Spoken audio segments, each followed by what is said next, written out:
So we've had some questions about lube and what can you find around the house. So we're going to start with some things that you could find in the kitchen.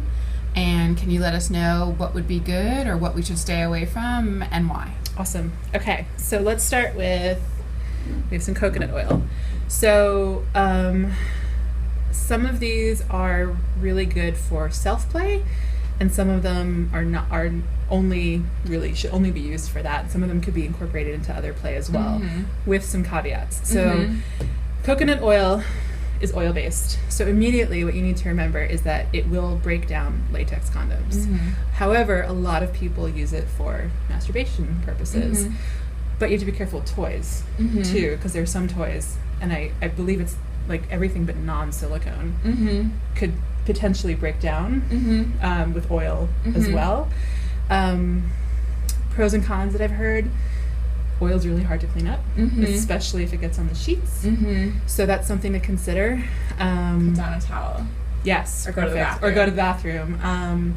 It can last longer than some water-based lubes, which is what people like about it. And a lot of people will use it for, like I said, for self-play. But the issue again, coconut oil also is just really good for your skin. It is in general. Like, totally. People use it as part of their skin and use hair it for massaging regime. So just lather yourself. No. But sex specifically, a lot of people really like it, but you have to understand that it can interfere with other things. One thing I've also heard about oil-based ones is that sometimes it's for anal sex specifically, and vaginal sex, it can block pores, and that can be an issue. So if somebody has like a higher risk of, or higher frequency, I should say, of yeast infections or just like irritations, that maybe not use this. Okay. Yeah. So same thing with any other kind of oil, right? Not to be used with a condom. Totally, absolutely, all the oil-based. So, and that kind of also butter as well factors into that too. And again, these three I've heard a lot about, just the cleaning up, right? And that it can get everywhere and it can be kind of messy. But the concern would be that if you're having sex with a condom or some sort of barrier, it may not be the best choice. Okay, so Hershey syrup and honey.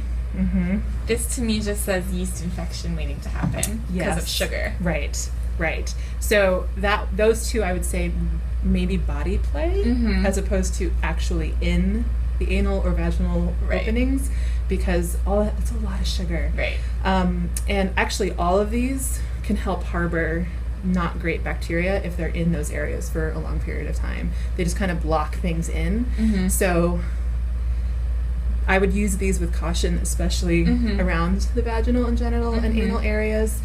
Maybe for like, some people get into food play, which is great, but you have to be aware of where it's going. And also, again, cleaning, sticky.